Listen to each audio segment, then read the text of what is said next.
Hey sippers, I am bringing awareness to Mahogany Jackson's story. I had a commenter request this story.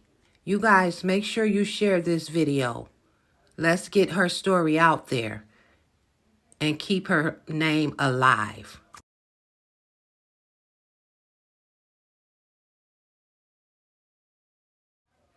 An Alabama mother was kidnapped and tortured for hours before being gang-arbed and murdered by a gang of 8, police say. Mahogany Jackson, 20, was stripped, handcuffed, beaten, spit on, and forced to perform acts at gunpoint in a Birmingham apartment before being shot in the back of the head on Sunday, February the 25th. Around 8 a.m. on February the 25th, Jackson messaged family members to say she was being held hostage in apartment 3 at Serenity Apartments in Southwest Birmingham. The mother's body was found in the early morning hours the next day under a mattress at an illegal dump site in the 1700 block of Laurel Avenue that is known as Dead Man's Road. Videos of the torture and assaults were taken by several of the perpetrators before Jackson, who leaves behind a 3-year-old daughter, was unalived. Giovanni Clapp, Blair Green, Tasia Lewis, Cynthia McCall, and Ariana Robinson have been charged with felony murder, first-degree kidnapping, and first-degree sodomy. They were denied bond at a hearing on Monday. Jeremiah McDowell, 18, Francis Harris, 25, and Brandon Pope, 24, have been charged with first-degree kidnapping and capital murder. They are also being held without bond. Authorities said Monday that Harris is the suspect they believe fired the fatal shot after a projectile was recovered from Jackson's head. Guys, I will not show those videos in regards to she has a daughter that may see these videos one day.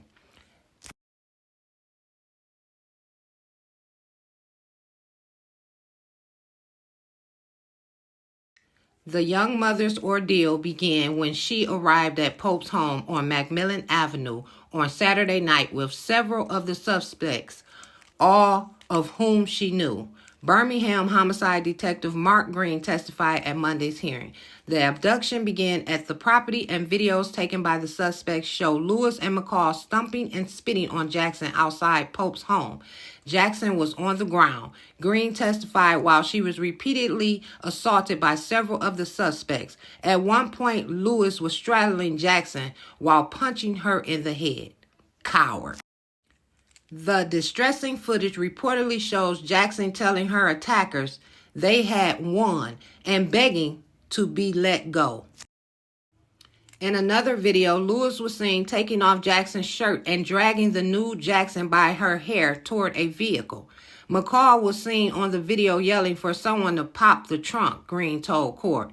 Jackson was then moved to Serenity Apartments, where Lewis and McCall were roommates.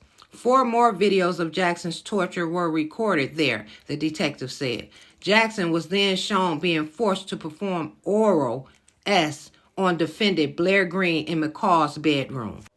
McCall, the detective said, threatened something would happen to Jackson if Blair Green did not enjoy the oral S. At one point, McCall made Jackson pull down her pants and told McDowell to assault her. There was no testimony indicating another assault took place. Police believe all the suspects were present at Lewis' apartment during the assaults at varying points in the night. Jackson was taken from Lewis' apartment by Pope, Harris, and McDowell and was fatally shot after sending the help messages to her family. Lewis and McCall initially denied any knowledge of the incident when questioned by police. They changed their statements after being shown the videos, which were sent to police by a witness, Green testified. This was a horrific attack perpetrated against Miss Jackson. Jefferson County Deputy District Attorney Sharissa Hendrick said on Monday. She was subjected for a period of time to, there's really no other way to say it, torture, which ultimately led to her unalived. Jeremiah McDowell, 18, been charged with first-degree kidnapping and capital murder. Police believe he was part of the group that took Jackson from Serenity Apartments building to where she was fatally shot. And he looked like he on something and got roaches on his head. Brandon Pope, 24, has been charged with first-degree kidnapping and capital murder. He looks like he ain't never got no love. Never. Francis Harris, 25, have been charged with first-degree kidnapping and capital M. And he looked like somebody broke his damn face off and put it back on. Teja Lewis, she should be charged with capital murder and kidnapping as well. And she looked like Tyrone instead of Teja. Sanaya McCall, they're not saying what she charged with either, so she should be charged with capital murder and kidnapping as well. But this one here looked like she stank and ain't washed her ass in I don't know how long and was jealous of Mahogany. Giovanni Clapp, she's been charged, or he, with first-degree murder, kidnapping, and sodomy. Nasty. This one here looked like Lilo and Stitch, but more like the Stitch. Blair Green, been charged with first-degree kidnapping, felony M, and sodomy as well. And this fool, he just looked raggedy as hell. Jackson's body was found in the early morning hours the next day under a mattress at an illegal dump site in the 1700 block of Laurel Avenue. That is known as Dead Man's Road. Guys, this is it. This is where this baby was found. You see this here? This is how they left her. Ignorant mother.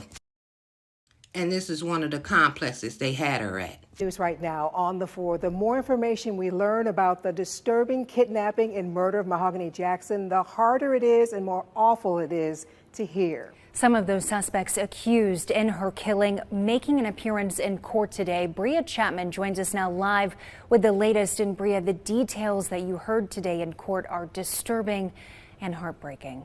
Yeah, Morgan, that is right. This case is beyond disturbing, and it was an emotional day in court. Now, one of the saddest details I learned today is that Mahogany Jackson came to the first location thinking these people were her friends. Investigators say they then tortured her, and the things that were described are why Judge Keisha Davis says she denied all of these suspects a bond. Now, Birmingham Police Homicide Detective Mark Green says the first stop was the home of suspect Brandon Pope. Now, that's where Jackson was beaten outside while she was naked. Officers say some of the suspects beat her while others recorded the beatings. Now, Jackson was stomped and kicked, and then prosecutors say one of the suspects can be heard saying, "Put her in the trunk," and then she was dragged naked in the street. Now, Jackson was taken to a second location, and I want to warn you, this will be hard to hear. Prosecutors say Jackson was sexually assaulted at gunpoint.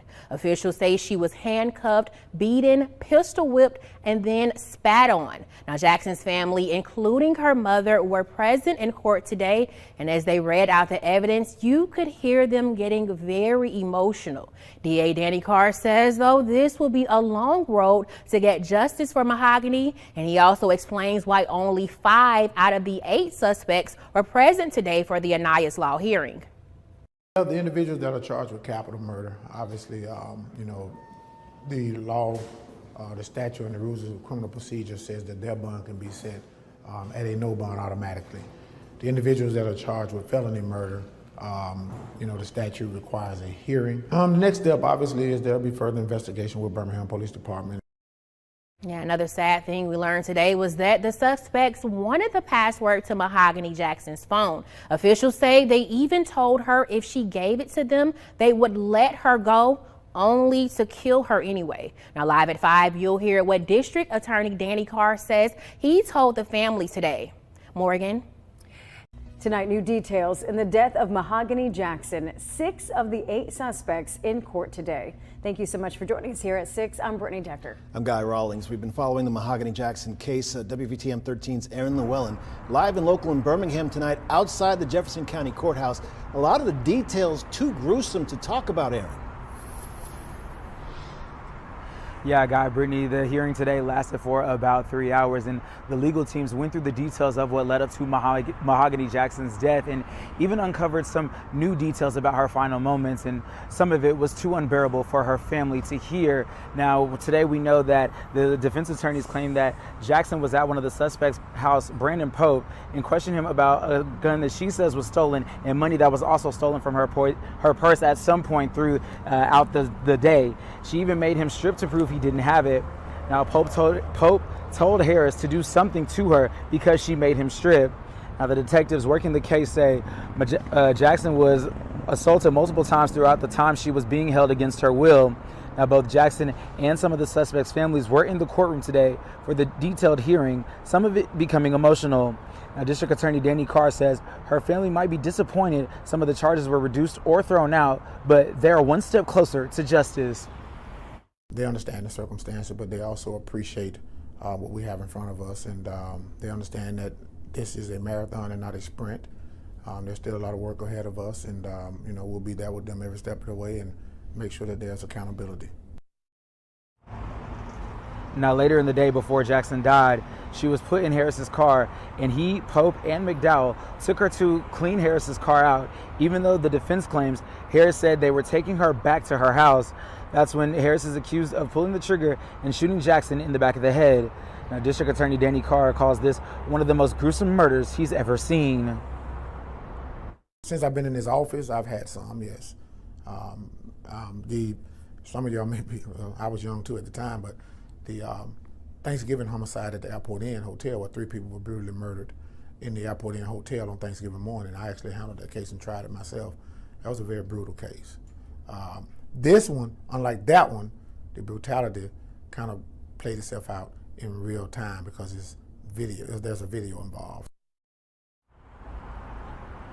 Now, this case is still being investigated, so new details could emerge in the coming days. And the things that are still being investigated are rape kits and ballistic results. Now, the 2 other suspects in this case are expected to be back in court for the same hearing on Monday. For now, we're live in Birmingham. Aaron Llewellyn, WVTM 13. Okay, y'all. Y'all know Alabama has the death penalty? Yes. Let's see what they gonna get, 'cause Mahogany got one.